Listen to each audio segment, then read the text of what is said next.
Hello guys, this is for Virgo. Alright, Virgo, tingnan natin ano bang message ang kailangan mong marinig. This is Timeless Collective.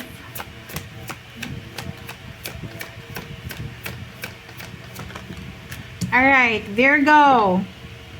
First quarter moon in Sagittarius. Believe in your good luck. Ito ay para sa Virgo and then Leo. So, if you have a relationship with Leo, pwedeng mother, father, siblings, wife, husband, boyfriend, girlfriend, kalipin. Sinasabi ng bara sa Virgo na magtiwala ka. Okay? Kasi this is fire sign energy, Sagittarius. Magtiwala ka na may swerte na paparating sa buhay mo. Siyempre, yung swerte na yan, hindi lang puro paniniwala. Siyempre, dapat sabayan din natin ng galaw. 'Di ba? Kumilos tayo para pumasok yung swerte sa buhay natin.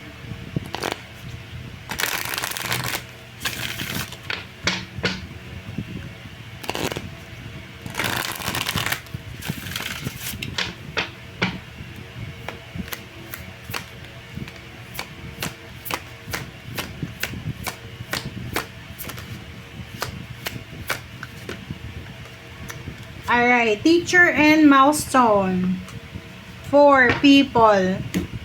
So, nakikita ko sa'yo dito, Virgo, na posibleng may magbabago sa buhay mo. This is number 10 na completion.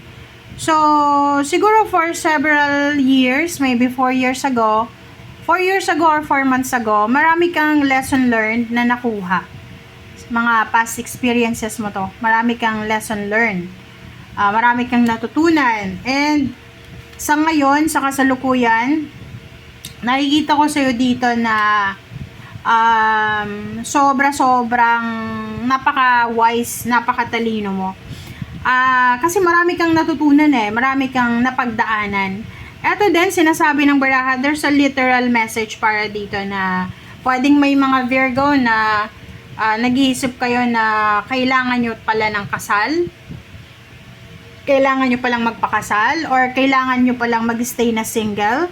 Kasi marami kang makikita like kung ang mga taong nakikita mo sa paligid, mag-asawa sila tapos nagkahiwalay dahil sa third party. Syempre yung lesson learned mo dyan sana hindi na nagpakasal.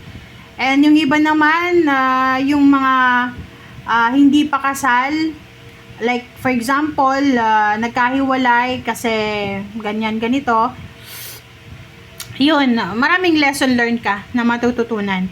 And yun yung lesson learned na pwedeng magdikta sa future mo if magugustuhan mo bang magpakasal or magpamilya or maging single na lang for life. Yun yung sinasabi ng baraha dito.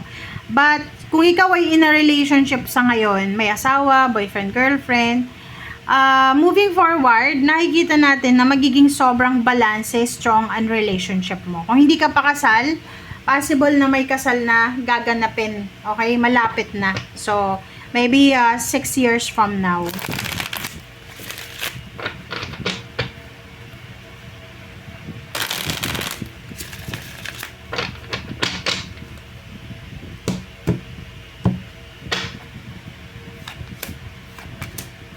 Alright. 'Di ba? Sabi ko sa iyo ang nakikita ko dito, isang single na Virgo. Single ka na Virgo, babae or lalaki. Sa nakikita ko, nakafocus ka sa trabaho, sa career. Parang sinasabi mo na, okay, hindi pa naman ako matanda, so why not? Mag-focus muna ako sa financial stability. So, which is, yun yung focus mo sa ngayon. And meron ka pa din na other side na iniisip mo, okay, kung may manliligaw sa akin or magkakagusto, as long as na financially stable siya, okay, go ako. So parang ganun, conditional, 'di ba? So nakikita ko sa iyo napakatalino mo talaga, Virgo. Lahat ng bagay pinag-iisipan mo, lahat ng bagay ina-analyze mo. 'Di ba? Sabi din ng baraha dito, doon sa mga breadwinner na Virgo, congratulations sa inyo kasi lahat ng mga sacrifices nyo na yan, lahat ng mga pagtitiis, lahat ng mga duties and responsibilities na ginagawa nyo ay may kapalit daw yan na victory and success. Yun naman talaga. Wala namang nasasayang guys, natatagalan lang. kahit nga yung sobrang pag-aaral natin ng kolehiyo or kung ano pa man, kung halimbawa hindi ka nakakapasa sa mga board exam, pasasan ba na makakapasa ka? Kasi nasa timeline mo yan eh. So, ganun lahat ng sacrifice natin, kahit nga sa anak, lahat ng sacrifice natin, lahat ng obligations natin, may kapalit yan. Okay? It's either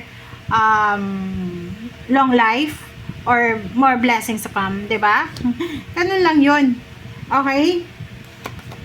Okay, Virgo, nakikita ko sa'yo dito na sa future mo, kung pag-uusapan natin yung love life, family life, masaya ka. You're stable, you're secured, pwedeng magkakaroon ka ng asawa, ikakasal ka, magkakaroon ka ng bahay.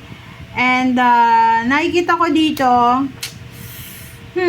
may mga Virgo na single ngayon or in a relationship ka ngayon pero hindi yan yung mapapangasawa mo. Yung ex mo.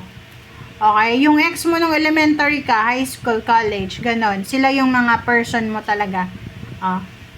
Kailangan mo maghintay. 3 years from now, magbilang ka, 26, 27, 28, 29, 30. Bigyan mo yung sarili mo hanggang 30. Pag nag-met kayo ng ex mo, sigurado, kahit may asawa na siya, kahit may asawa ka na rin, talagang wala kayong sasayangin na oras.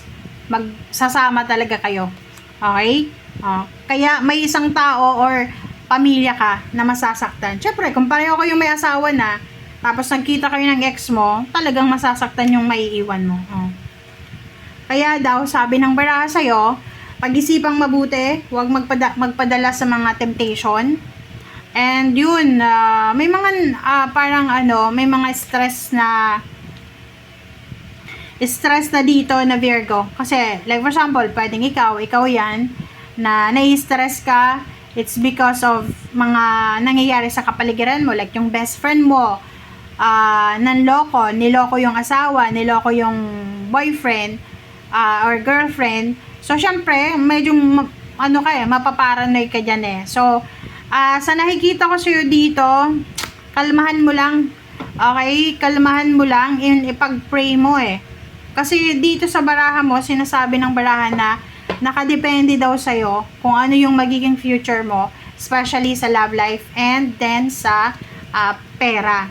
Kung magiging sobrang faithful ka daw, talagang faithful din yung love sa'yo. Pero kung hindi ka faithful, syempre ganun naman talaga eh. Kung anong sinesend out natin sa universe, yun yung ibabalik sa atin.